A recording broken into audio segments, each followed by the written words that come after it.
Hey mathletes, in this lesson we're going to look at rotations on a coordinate plane. So we're going to take a shape, I'm going to rotate it around the origin. So either 90 degrees, 180 degrees, or 270 degrees. Remember, there are 360 degrees in a circle, so if we rotated it 360 degrees, it would just be back where it is. So we're going to look at a circle.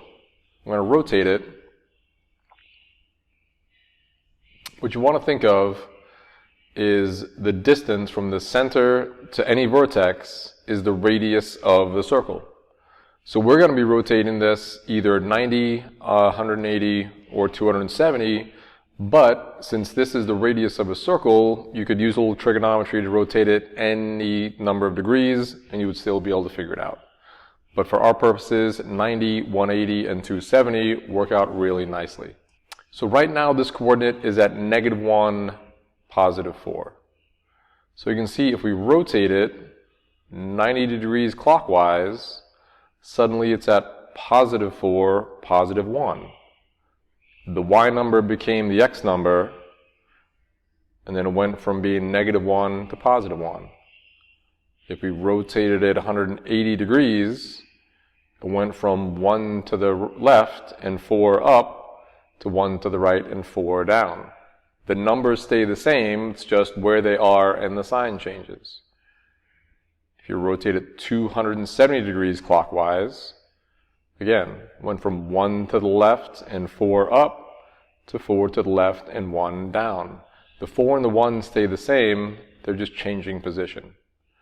So remember, if you got 360 degrees in a circle, 90 degrees clockwise is the same thing as 270 degrees counterclockwise. So if I rotate it 90 degrees clockwise, instead of being at -1, 4, I'm at 4, 1. If I rotate it 180 degrees, instead of -1, 4, I'm at 1, -4. 270 degrees or 90 degrees counterclockwise, instead of -1, 4, I'm at -4, -1. So the good news is there are rules for this. There are rules for the 180 degree rotation, 90 degrees clockwise, 90 degrees counterclockwise. So again, 90 clockwise is the same as 270 degrees counterclockwise. You definitely want to write these rules down.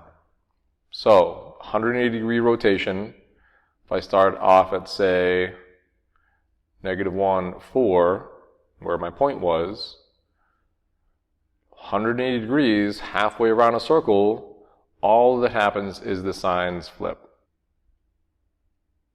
So if I was at -1, now I'm going to be a +1. If I was at +4, now I'm at -4.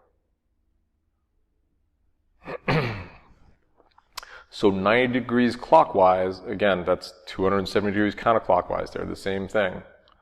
All that happens is that xy becomes y -x. They switch places, and the x number switches signs. So the 4 is going to stop being the y number, and now it's going to be the x number. The -1 is going to move to where the y is, but it is now +1. For 90 degrees counterclockwise, xy becomes -yx. Again, they switch places, but this time the y number switches signs. So the 4 is going to go from being the y to being the x, but now it's going to be negative. -1 is going to be the x, and now it's going to switch over to the y number, and it's just going to stay -1. So these are the 3 rotations that would work out to have a nice, simple equation. We can find any of the other rotations using trigonometry, but that will happen in another lesson.